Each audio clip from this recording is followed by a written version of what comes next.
Welcome to the Grow Your Business and Grow Your Wealth podcast with Gary Helt. Gary is an expert in helping business owners put together a plan that will provide a better future for their businesses, themselves, and their families. On the podcast, Gary interviews other professionals who share his vision, and together they share secrets and strategies any business owner can use to build a better financial foundation for your business and your life. Hey, welcome back to the podcast. This week, my guest is Jonathan Sherman, and he is a partner and vice chair of strategic litigation at Sterlington, and has also done a few other businesses besides this. So welcome, Jonathan. Thank you. Thanks for having me. I appreciate it. So, Jonathan, what made you get into law? What was it that got you excited as a kid or whatever, and made you go that direction first? Gary, I'm not one of these people who wanted to be a trial lawyer, wearing suits and you know, standing in front of a sort of a fake judge when I was a kid. For me, that was the Oscars, right? You know, I'd stand in front of the television, I'd turn around the Oscars. But what made me interested in this was I was a graduate student. And I was studying, believe it or not, diplomatic history and post-Cold War diplomatic history. And I had been taught, as we all have, that interesting kind of at this time, given what's happening in the Trump administration, I'd been taught that this was 1980, late 80, this was 80, 87, 88, so it was just before, it was just during Glasnost. And I've been taught that there was this ideological confrontation between the Soviet Union and the United States. And, you know, I'm on a PhD track and I've got to do a paper. I go to an archives library on Yale University's campus, and I start reading telegraphs, cables from the post-war era. I'd heard of some of your listeners may have heard of the X cable, which was a famous cable from George Kennan, which talked about the Soviet Union's expansionist plan. And so I'm looking at these like books between 1945 and 1949. I'm thinking, I'm going to write a paper on this. I'm seeing names that I'm sort of familiar with, like Dean Acheson, who was the Secretary of State during Truman's and late Roosevelt administrations. And I noticed that they weren't making decisions like they had some ideological axe to grind. I mean, there was a background for sure, but the daily decisions or questions that were raised in these cables from from the U.S. Embassy in Moscow to the State Department were questions that today I find clients asking me all the time. How do we stop this particular event from happening, or how do we make this particular event happen? How do we control the uncertainty and then pick your time period, the near term, the midterm, the long term. And for me, there was a revelation. My father was a lawyer. He was a tax lawyer and an estate planning lawyer and represented the life insurance industry. I had no idea what a lawyer did. And it became clear that these people who, when I looked up their bios, right, because it was a history course, right. You know, I saw bankers. I saw Robert Lovett, who was, I think, was a commercial banker at the time, you know, for some large Wall Street bank. There was John McCloy, who founded or was one of the leaders in the mid-century of Milbank, which represented either J.P. Morgan or must have been J.P. Morgan at the time. And it isn't just finance that these people were interested in, but how you deploy capital, right? That's what big law lawyers who represent, you know, one of the Wall Street banks will do. They've got a large amount. Well, actually, this is not necessarily on Wall Street. It's all over the country. But, you know, what do you think? You know, all lawyers represent clients who want to deploy capital in the least in the most cost-effective way. Cost being the term that, you know, is complicated.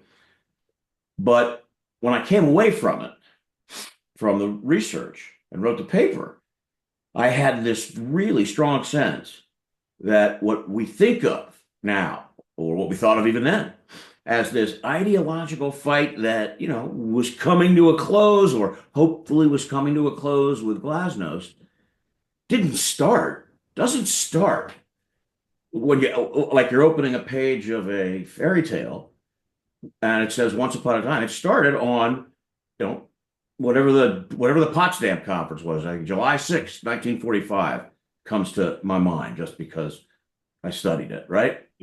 And that was the conference after FDR died, where they planned, Stalin, Truman, and Churchill planned, in effect, either the atomic bomb or planned for Japan after the war. It was post Europe, post the European theater. VJ Day or VE Day had already come and gone. And it was shocking to me that these figures in history were making decisions that were almost, forgive me, mundane. They were everyday decisions that human beings make. And I was a graduate student. And so I had a long talk with my father in particular. And, one of the things he told me, I was 23 or so, I was young, is he made me think in his reaction to it that what I didn't know was how the world worked.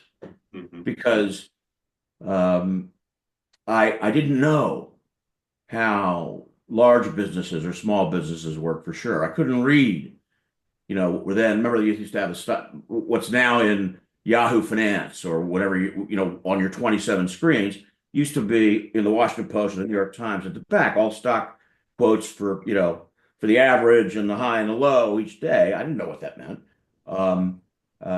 They take up pages in the back of, the first section, the business section of the Post or the Times. And, there was a book written about these people in this period, confirming one of my many things about me is I should have been writing books, if at least there are unwritten books in my head that others have written. It's called The Wise Men, and it was the first book that Evan Thomas and Walter Isaacson wrote, and they wrote it together. And it got a lot of attention, and it was about these individuals who made decisions for what I thought were practical considerations. There were no Stephen Millers in there, with a rigid, what economists would call a flat, what's the word? A flat indifference curve, where no matter how you change the price, you're not going to change your mind. And that's dogmatism. These were people with very flexible indifference curves. Their ability to tolerate pain would change depending on the circumstances. What we then look at as shaped by historical forces 50 years later are maybe true. It may be a good way of looking at it. I'm not saying you can't understand history in broad brushes, but for sure, the history doesn't start, right? And historical moments don't start the way, for example, Donald Trump's term has started. We're taking a right turn or a left turn in the world financial system, and if we don't watch out, there's a world that's going to change that's been sustained by the value and power of the U.S. dollar as the world's reserve currency. And look what Donald Trump is going to do to it with his tariff policies, or what Smoot-Hawley would have done to this if they had the same tariff policies for this economy.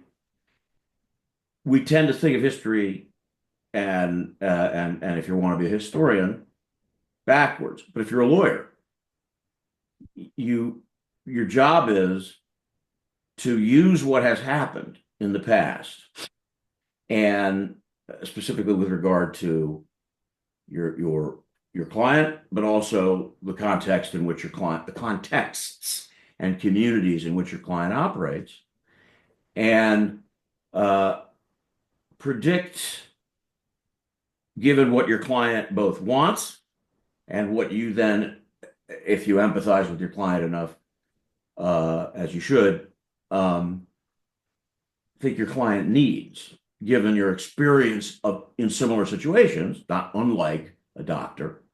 You think about the future, the near future, the mid future, the long-term future, but it's a much narrower kind of analysis, much more specific to the duty you have, which is to the client you're representing. And so if you know, what I love, why I decided to become a lawyer was I wanted to find out how the world gets to be about big sweeping ideas when what happens on Wall Street every day are the same kinds of supply and demand and resource allocation questions that happen on Main Street every day.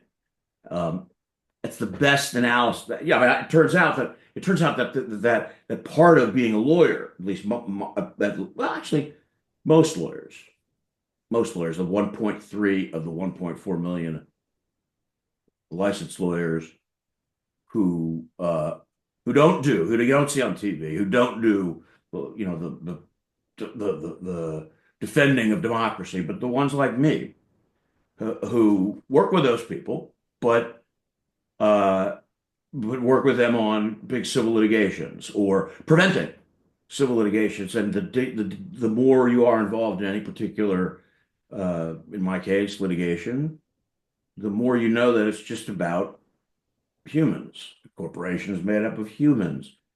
As long as the human you're dealing with, or humans you're dealing with or representing, who embody the interests of your client, if you represent a business, as long as they're acting, as proper agents for the business, which is easy to tell, you want them to sleep at night.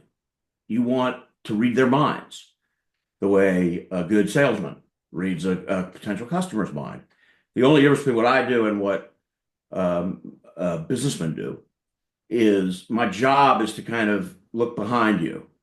My job is when I engage, if I engage you as a client, no matter what part of the world, what part of the United States I live in, once we set a price, that is to say, once I agree on compensation and we sign an engagement letter, I can't change it. I can't use what I learn about you, which is privileged and protected, unlike, say, two businesses talking at arm's length. That's not privileged. It's privileged precisely because I have to be able to whisper in your ear about what I think I'm seeing out of your eyes that you're not seeing because you're focused on one part of your field of vision. And my job is to steer you in a direction where at least you understand the costs that your anger or your obsession may take you, because we all have obsessions, and we all want pleasure, and we all want to avoid pain. So lawyers, despite the trivialization of it on that famous commercial about we're a fiduciary, we have to look in your best interest. This begs the question of, when a lawyer who is actually an agent that has a direct fiduciary obligation to a client acts as a fiduciary and therefore acts solely in the interests of the fiduciary, what it means. And the best description was made by I've ever heard was to be above the morals of the marketplace, to look with an eye singular toward for your client, with your client, to be above the trodden ground, the well-trodden ground of the marketplace. And there's something about the this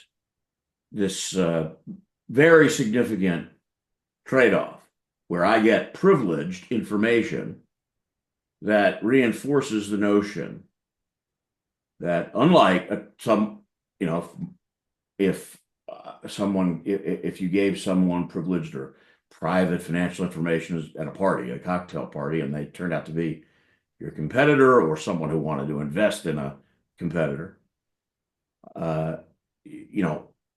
we limit the extent to which courts can take information between clients and lawyers because we make the assumption that lawyers are only going to act in this different way, this non-transactional way. They're not going to they're not going to make a choice, for example, which will increase the amount of recovery. They're not going to advise their client to make a choice which might increase their amount of recovery if they're getting a percentage of the total recovery, their amount increasing by that percentage. So, set these aside as reserve, right? You can't do that. You can't make a decision as a lawyer in the interest of a client. And so being a lawyer, this is the point I was making, is being a lawyer helped me, answered my question that I got from what I thought would be not practical decision making, but is the world like this and how does it really work? And once I got into it, I realized that it's also about people. And so the best set of analogous professional relationships I can think of are physicians. I've thought about this a lot. We don't have as many clients because of the way the industry is structured, and but all clients want to go to bed. All clients want to be able to spend time with their children, no matter what kind of neighborhood they live in, what kind of car they live in, a car they have. And so what made me want to become a lawyer was it was clear that something different was happening when, even at the State Department level, even as history was being shaped, that wasn't with respect to a series of sort of ideological themes. The ideological themes are layered on as a way of understanding what we're doing by historians. I do something similar, but much more focused on what an individual or individuals, if it's a business, want, and what they can do to get it at the lowest cost. So I read a little fun fact about you that you actually had something to do in the OJ Simpson case. Yes. Tell us about that. This is the fun trivia stuff that you do at these at these cocktail parties. Well, it's like the one thing I have, like to I don't want to complain. It's not the one thing I have. It's just I've been practicing law 30 plus years, and I do mean 30 plus, not 30 plus, but really like 50 plus. Right. I represented, let me say this differently. I worked for a law firm right out of law school, and in the second or third year, I became acquainted with I was asked by the lawyer in charge to represent in a libel case of the American Lawyer, which was then in the 90s, kind of what's the right word? The sort of trade publication for the for what was happening in kind of big city law. And Steve Brill was the publisher, a former Yale graduate, law graduate, who became a journalist and started this company and took advantage of the move, if you remember, from in the 90s, this sort of fusion. This is long before the Kardashians. This is sort of the fusion of really the 80s, the fusion of information and news. 24-hour news with Ted Turner and so on, right? Where news becomes entertainment or at least infotainment, right? Right. And he also, not surprisingly, founded, and there are lots of reasons why that happened that I'm not going to waste your listeners' time with, but he also founded Court TV. And that was a new thing. That was like bizarre that you would put a camera in court. It just hadn't been done in anybody's memory. It actually had been done way back in the 1920s in the trial of Bruno Hauptmann, who was later convicted of killing Charles Lindbergh's baby in the 1920s. But and I don't mean television cameras, but still photography with big lights and standing in front of the bar. So the Court TV was founded on the theory that they wouldn't do sensational trials. They would do as many civil trials, not these crazy criminal trials, except the criminal trials kept happening. What we would today call content kept coming for the helicopters that would trace, running. Remember this phenomenon in Los Angeles? News helicopters started filming like car chases, and some of those car chases became people versus such and such in California, and they would become content for journalists in California who are interested.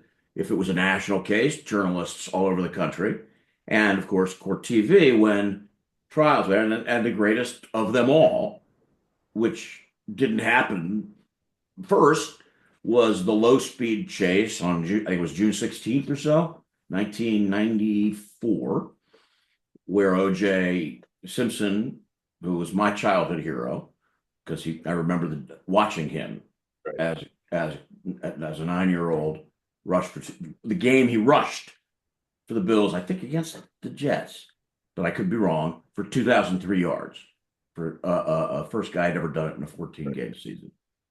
And there he is in the back. I like everybody else, just stop what we're doing. And you're afraid he's going to blow his head off in this van that Al Cowlings is driving. All these people now famous, right? So obviously, Court TV was going to do something, and it was controversial because it hadn't been done very much. California had then a very liberal kind of presumption in favor of having trials televised, but who cares about any given trial except the people involved? Well, actually, the public is supposed to be monitoring this through journalists, and they do. There's a whole lot of law. It goes back to the 40s and the 50s on judges holding the press in contempt for writing bad things about, all sorts of stuff that no judge would tolerate today any more than they're going to tolerate some of the choices that the administration is making about punishment for ideology. And Judge Ito let the camera into the preliminary hearing, which started, just the timeline was June when the murders took place, then the low-speed chase, the arrest, and the preliminary hearing starts almost immediately, but it turned out to be about a year long before the trial. Late that fall in November, KNBC TV reports on having allegedly a sock with his sock with her DNA on it, or her sock with his DNA on it, or something like that is found. By the way, it was essentially true. It turned out to be true, but at the time, Ito called everybody into his courtroom, all the press, and said, "I'm very angry this was reported. I know I can't do anything about it, but I can turn the cameras off." And by this time, everybody was watching the preliminary hearing. Right. So that was when I got involved. Brill asked my boss then, Floyd Abrams, who was a very, very famous First Amendment lawyer. His career spanned the Pentagon Papers to Citizens United, right? And he threw what Ito threatened. He did by something called an order to show cause. He asked us to come to his courtroom 3 weeks later, I think it was early December, and I prepared a document it's called a brief, and this one was, but and it was an argument with grand constitutional language about why it would be, in fact, unconstitutional retaliation to cut cameras out and punish the American people or those who were interested, or the members of the public who were interested in watching this. And by the way, the camera in the OJ Simpson case, you may recall, you never saw the jury, but you saw everything else. That was because it was above the jury's heads, and it was designed beautifully to give you a perfect view. I mean, a sideways view, but a perfect view of everything except the jury box. So you saw more or less what the jurors saw, slightly higher. Right. And, you know, the great thing for me was that we won. And although there were other people higher up, I was a third year revising this thing. It got me involved over the course of the next several years with access to government information, First Amendment cases more generally, First Amendment theory. I taught a course at Yale on First Amendment and freedom of expression.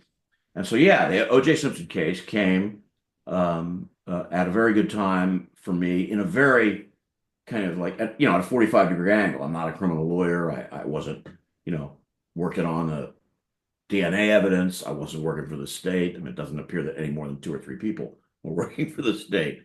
But I was Court TV's lawyer at a low level, but I was the one who was sort of shaping the beginnings of the arguments until I would hand it to someone like Floyd. Actually, Floyd, who still is a brilliant writer and thinker, and has been doing this stuff for 40, 50 years. And that got me, as it does in our, what was, again, these are words that were not known then, in our economy of where attention, we're being remembered, is the way you generate business. It got me remembered, and somebody wrote an article on it a couple of years later, or my name was on some of the pleadings, and journalists find these things, and clients find them. So now, is that what got you started into your First Amendment rights, and kind of what really got you to get into that piece of it? Well, actually, it got me into 2 things. It got me into it allowed me to sort of, it got me into and allowed me to sort of articulate as a kind of a marketing device. I mean, think of LinkedIn. It's all about thinking of how when you're on LinkedIn, LinkedIn's a social network that allows business people or people of anybody to sort of advertise, in effect, what they can provide, an unseen but more focused audience. But also, it's about defining who you are as a person. So in my case, yes, it got me into defending journalists or large companies that were accused of libel, defamation. It got me into being an expert on the Freedom of Information Act to get information out of federal and state governments under state laws. But it also, because it was OJ, and although I wasn't out in Santa Monica, I was there once, and I was there once in the civil case where we tried to get cameras in '95, and got slapped away. It also got me familiar with litigating or doing my business under the glare of intense scrutiny. And so part of what I'm comfortable with is high stakes litigation. I've done a lot over the course of my career by happenstance, but also in part because the pressure of a high profile, of a very, the highest profile case, where the stakes, by the way, at least for the networks and so on, as to my part, were high. And so it allowed me to be comfortable in cases like when my firm my then firm, Boyce Schiller, years later, represented Herbalife, was alleged to be a multi-marketing, is a multi-marketing corporation, but was alleged to be, as many are, a pyramid scheme. It's based out of LA.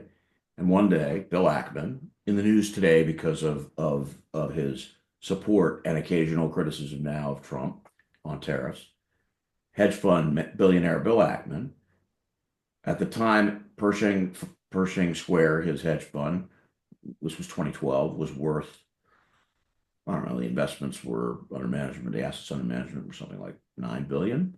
And he made a $2 billion bet or $3 billion bet, because that was the value of the stock, of Herbalife's stock. It was a public company, that it really was a pyramid scheme. He would find out through prodding the FTC in litigation. And he had a press conference where he explained, went on for 3 hours, a live stream press conference where he explained why it was really a pyramid scheme. And he had shorted Herbalife stock to zero. He bet he could run the company out of business. He lost because we got involved, but there were from that point on, everything Herbalife did was scrutinized by the media, in part because the financial media wanted to know what was happening every day to its stock and why. And there were litigations that kind of were spawned, and the FTC did investigate, declared it wasn't a multi-level marketing organization, but 2020 Primetime Live did a broadcast, or recorded a broadcast that was going to say something about one of its products. It was a sprawling, attempt by Ackman to organize what looked like a grassroots campaign against this company for exploiting Hispanics it operates a lot in the Southwest, and how multi-level marketing organizations work. They can be exploitative. They can create pressure on buyers of product to buy more instead of sell, and so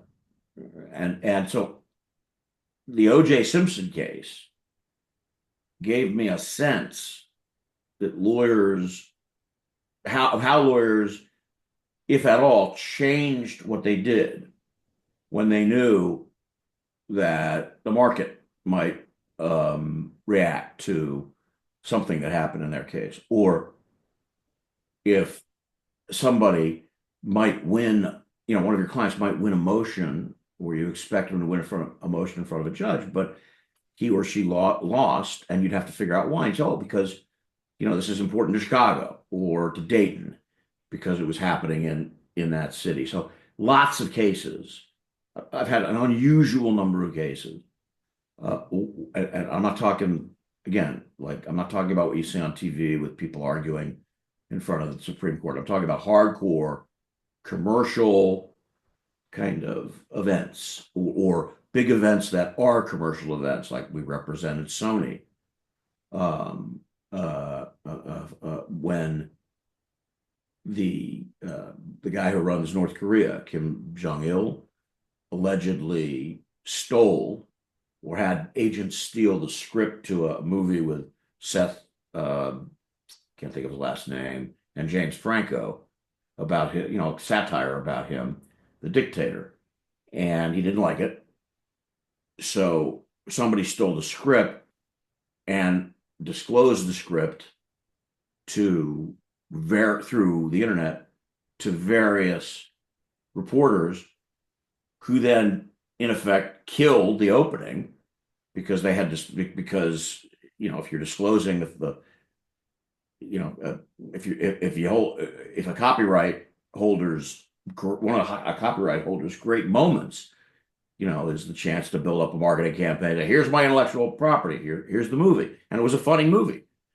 And they were, North Korea, we think, was trying to, in effect, prevent that movie from coming out by using computer abuse to transfer information to reporters, who then would report after they got it. There's sort of interesting questions to whether the reporter was responsible in some way for facilitating this global cybercrime.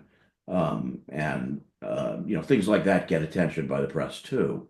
So in addition to the fact that it had big names and was a big movie and a big dictator, it also involved kinds of interesting questions about how can you punish the press for receiving information? Well, if they're going and they know some key and they're in communication with somebody, I want their source. The point is that, and it's a too long answer to your question. The point is OJ gave me a level of comfort in cases like that, and that sort of built on itself. Any kind of high profile case. So, I mean, again, your law career has been very interesting in the different cases that you've been on and your journey through it. I mean, it's definitely, I mean, we've talked a number of times, and could go all day here. Tell me the one thing, if you had to do it all over again, and you went back and talked to your 23-year-old self instead of talking to your dad, you're talking to yourself now. What would you tell yourself that would make a difference?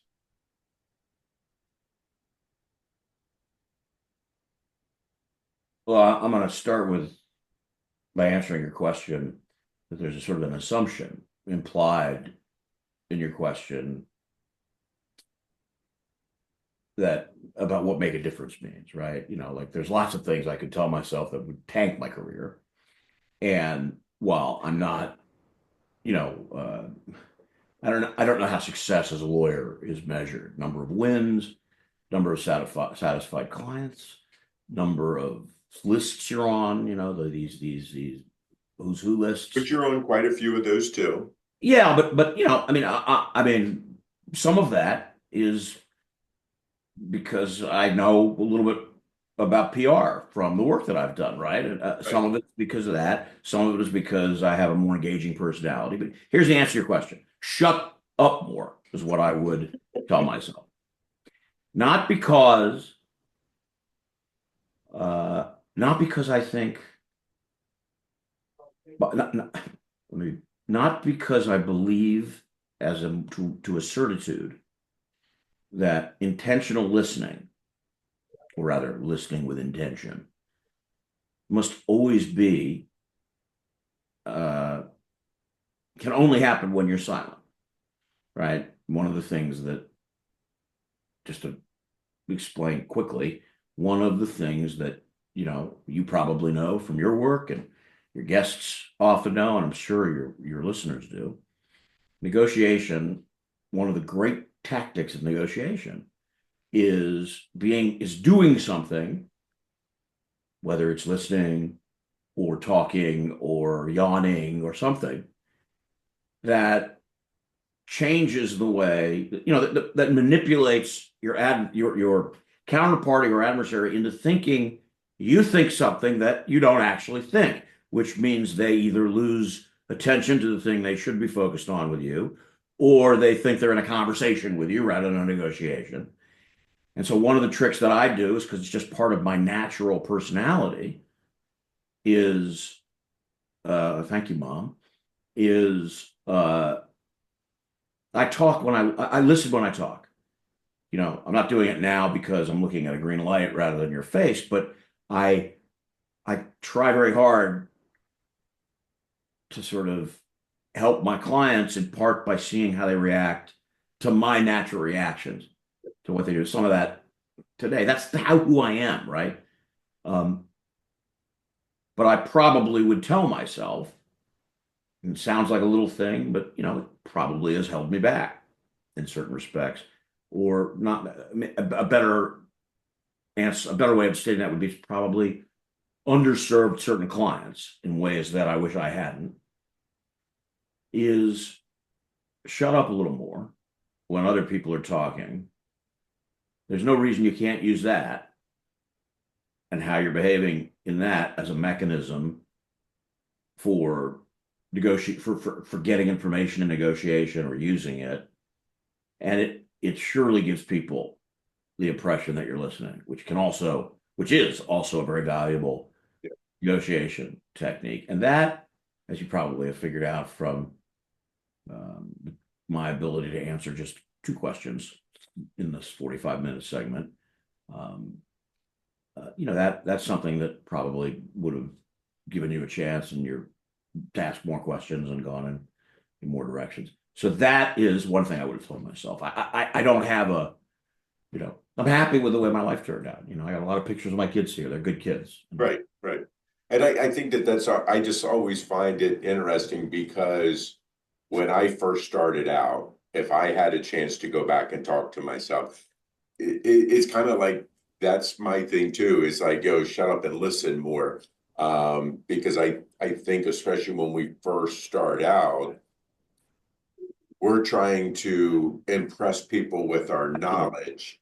And it's like, well, we're not hearing what they really are need and want and stuff like that. We're telling them what we think they want to hear.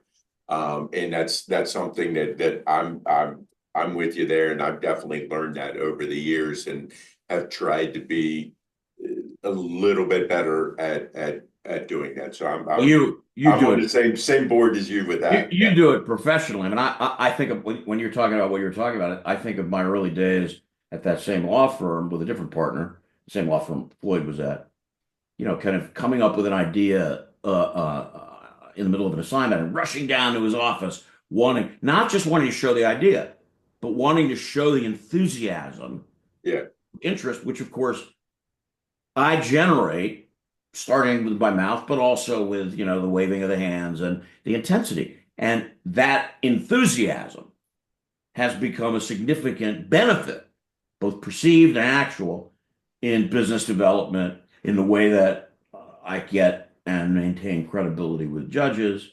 You'd be surprised. I'm a little quieter in court than otherwise. Listen a little better. But it's a balance. When you're a young kid, whether it's in an office or now, I can't imagine on Zoom, you really do have to find a way, if you're strategic, to show the people that, like me, who, now we know I'm not looking at the talent, I'm looking up to see if I can solve the problem. And if someone comes to me with something and they talk too much, but their idea is good, that's going to be more valuable than someone who's just sort of strategically silent and listening and observing over the long term. Jonathan, so if people want to learn more about you, they want to engage you with some legal things that they're having issue with, how can they reach out to you? Sure. I recently transferred to, actually the best way is, since most people have, is just say my name, ask why Jonathan Sherman, who represented Court TV, left Boies Schiller, a famous law firm, or something that, who's the lawyer, Jonathan Sherman, who was in the First Amendment or something. ChatGPT will come up with information and a website. But the short answer is, I'm in a law firm called Sterlington Law. I'm sorry, Sterlington.